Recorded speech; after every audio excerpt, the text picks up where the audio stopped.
Praise the Lord. കർത്താവിൻ്റെ അതിപരിശുദ്ധമേലും നാമം വാഴ്ത്തപ്പെടുമാറാകട്ടെ. അനുഗ്രഹിക്കപ്പെട്ട നല്ല സമയത്തെ ഓർത്ത് കർത്താവിൻ്റെ മാനവും മഹത്വവും പുകഴ്ചയും അർപ്പിക്കും. നല്ല സമയം എൻ്റെ പ്രിയമുള്ളവരെ അഭിസംബോധന ചെയ്യാൻ കർത്താവ് ഒരുക്കിയ വിലപ്പെട്ട അവസരങ്ങളെ ഓർത്ത് കർത്താവിന് സ്തോത്രം ചെയ്യുന്നു. പ്രിയപ്പെട്ടവരെ, ഈ 2026 രണ്ടാമത്തെ മാസം വലിയ ദൈവിക നന്മകളും അനുഗ്രഹങ്ങളും പരിശുദ്ധാത്മാവ് നമ്മുടെ ഏവരുടെ മേലും പകരട്ടെ എന്ന് ഞാൻ ആത്മാർത്ഥതയോടെ പ്രാർത്ഥിക്കുന്നു. നാം എവിടെ തകരണമെന്ന് പിശാച് പദ്ധതി ഒരുക്കിയോ, നമ്മെ ഇല്ലായ്മ ചെയ്ത് കളയുമെന്ന് എവിടെയാണോ അവൻ പ്ലാനുകൾ ഒരുക്കിയത്, അവിടെ തന്നെ നമ്മെ വളർത്തുന്ന, നമ്മെ എഴുന്നേൽപ്പിക്കുന്ന ദൈവമാണ് നമ്മുടെ ദൈവം. വളരെ പ്രാർത്ഥനയോടെ ദൈവിക വചന ചിന്തയിലേക്ക് ഏവരുടെയും ശ്രദ്ധയെ ചോദിക്കുന്നു. പുറപ്പാട് പുസ്തകം 2-ാം അധ്യായം അതിൻ്റെ 6-ാമത്തെ വേദഭാഗം ഇങ്ങനെയാണ് വായിക്കുന്നത്. അവൾ അത് തുറന്നപ്പോൾ പൈതലിനെ കണ്ടു. കുട്ടി ഇതാ കരയുന്നു. അവൾക്ക് അതിനോട് അലിവ് തോന്നി. ഇത് എബ്രായരുടെ പൈതങ്ങളിൽ ഒന്ന് എന്ന് പറയും. Praise the Lord.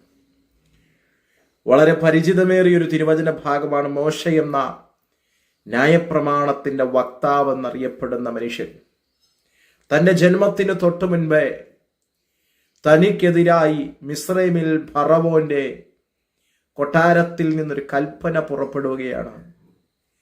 എബ്രായ സ്ത്രീകളിൽ ഇനിയും ജനിക്കുന്ന കുഞ്ഞുങ്ങളെല്ലാം കൊല്ലപ്പെടണമെന്നുള്ള ഒരു കൽപ്പന കൊട്ടാരത്തിൽ നിന്ന് പുറപ്പെടുകയാണ്.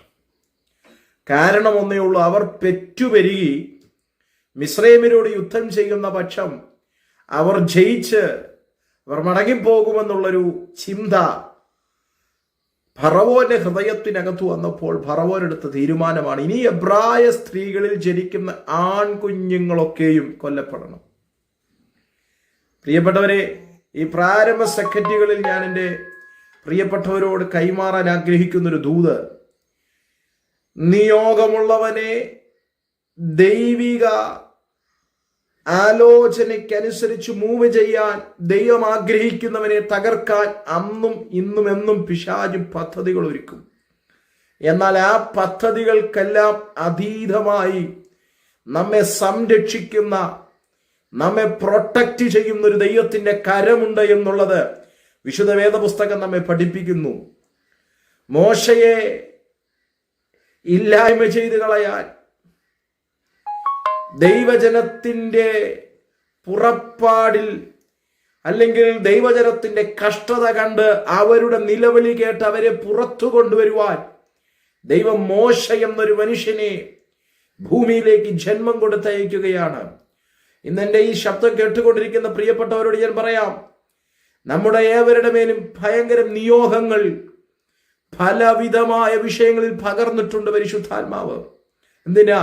ഓരോ വിഷയങ്ങൾക്കകത്ത് പലരെയും പുറത്തു കൊണ്ടുവരാൻ, രാജ്യങ്ങളെ പുറത്തു കൊണ്ടുവരാൻ, ദേശങ്ങളിൽ അടിമപ്പെട്ടുപോയി കിടക്കുന്ന, പാപത്തിന് അടിമപ്പെട്ടുപോയി കിടക്കുന്ന ചിലതിനെ പുറത്തു കൊണ്ടുവരാൻ മഹാനിയോഗം നൽകി തന്നാണ് നമ്മെ ഭൂമിയിലേക്ക് അയച്ചിരിക്കുന്നത്.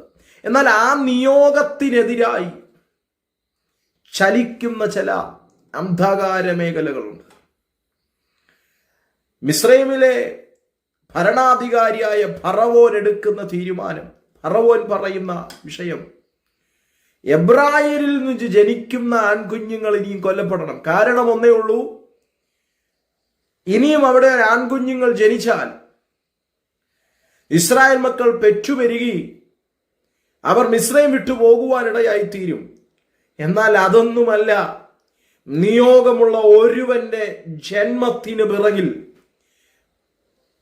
ഇസ്രായേൽ മക്കളുടെ സകല അടിമച്ചങ്ങലയും പൊളിക്കാനുള്ള ഒരു മോശയ്ക്കു വേണ്ടിയിട്ടാണ് പൈശാചിക മേഖല ഫറവോനെ കൊണ്ട് കൽപ്പന ഇടുവിക്കുന്നത്. ഇന്നെന്റെ ശബ്ദം കേൾക്കുന്ന ആരോടോ പരിശുദ്ധാത്മാവ് ഇടപെടുന്നു. മഹാനിയോഗമുള്ള താങ്കളുടെ കുഞ്ഞിനെ ഇല്ലായ്മ ചെയ്തു കളയാൻ പല വിധത്തിലും പല മേഖലകൾ ഒരുക്കിക്കൊണ്ടുവരുമ്പോൾ ശക്തമായി പ്രാർത്ഥനയിൽ മുൻപോട്ട് പോകണം.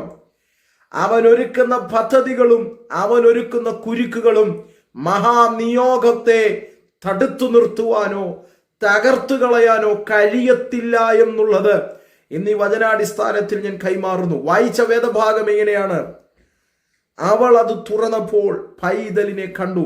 ആര്? ഫറവോന്റെ പുത്രി. എവിടെ നിന്നാണോ കൽപ്പന പുറപ്പെട്ടത്, എബ്രായരുടെ കുഞ്ഞുങ്ങളെ കൊന്നുകളയണമെന്ന് കൽപ്പന ആര് പുറപ്പെടുവിച്ചോ, എവിടെ നിന്ന് പുറപ്പെട്ടോ അവിടെ നിന്ന് ചിലതിനെ അപ്പോയിന്റ് ചെയ്ത് നൈൽ നദിക്കരികിലേക്ക് അയക്കുന്ന ഒരു കാഴ്ച നമുക്കവിടെ കാണാൻ കഴിയുന്നു. ആ നൈൽ നദിയിലേക്ക് ഫറവോന്റെ പുത്രി വരുമ്പോൾ അവൾക്ക് അലിവ് തോന്നത്തക്ക നിലയിൽ എബ്രായരുടെ ഒരു കുഞ്ഞ് ഞാങ്ങണപ്പെട്ടകത്തിനകത്തൊഴുകി വരുന്നൊരു കാഴ്ച. പ്രിയപ്പെട്ടവരെ, നമ്മെ തകർക്കണമെന്ന് എവിടെ നിന്നും പദ്ധതി ഒരുക്കിയോ അവിടെ തന്നെ വളർത്താനുള്ള നിയോഗത്തെയും ദൈവിക പ്ലാനുകളും ദൈവം എഴുതി തുടങ്ങും.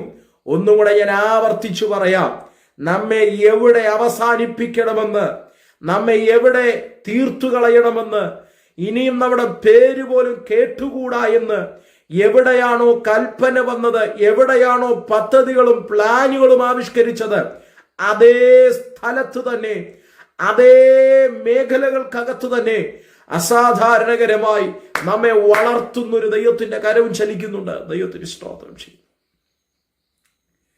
ചില പ്രതിസന്ധികളും പ്രതികൂലങ്ങളും ചില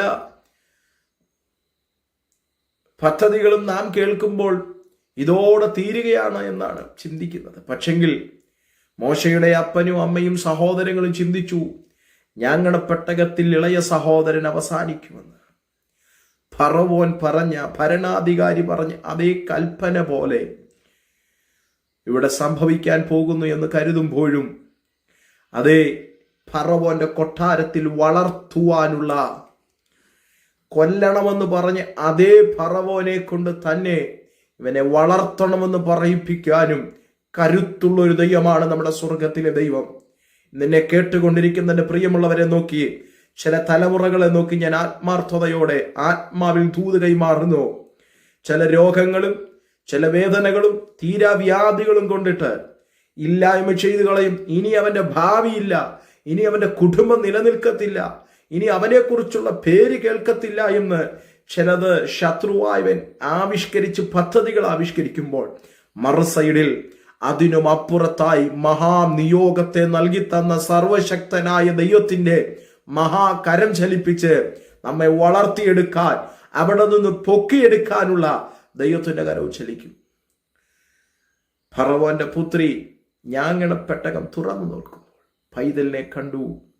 അവൾക്ക് അതിനോട് അലിവ് തോന്നി. എവിടെ കൽപ്പന വന്നോ അവിടെ നിന്ന് ചിലരെ അപ്പോയിന്റ് ചെയ്ത് അലിവ് തോന്നിപ്പിക്കുന്ന ദൈവം. ഈ സന്ദേശത്തിന് ആമേൻ പറയുമ്പോൾ എന്നെ കേട്ടുകൊണ്ടിരിക്കുന്ന വളരെ വേദനയോടെ, ഇനി എന്തു ചെയ്യണം, ഈ വിഷയത്തിൽ ഞാൻ പരാജയപ്പെട്ടു, ഈ വിഷയത്തിനകത്ത് എനിക്കിനി ഒന്നും ചെയ്യാനില്ല എന്ന് വേദനപ്പെട്ട് വ്യാകുലപ്പെട്ടിരിക്കുന്ന ചിലരെ നോക്കി പരിശുദ്ധാത്മ കൈമാറുന്നു. താങ്കൾ കരഞ്ഞ, താങ്കൾ വ്യാകുലപ്പെട്ട, താങ്കൾ തകരുമെന്ന് പറഞ്ഞ അവിടെ തന്നെ വലിയൊരു ദൈവപ്രവൃത്തി ദൈവം വെളിപ്പെടുത്തും. ആയതുകൊണ്ട് വളരെ പ്രാർത്ഥനയോടെ, ദൈവാശ്രയ ബോധ്യത്തോടെ, ദൈവവചനത്തിൽ അടിയുറച്ച് വിശ്വസിച്ചുകൊണ്ട് ദൈവം എന്നെ മുൻപോട്ട് കൊണ്ടുപോകാൻ സർവശക്തനെന്ന് അടിയുറച്ചുകൊണ്ട് മുൻപോട്ട് പോകാം. കർത്താവ് വചനങ്ങളാൽ നമ്മെ ഏവരെയും അനുഗ്രഹിക്കട്ടെ. God bless you. Thank you.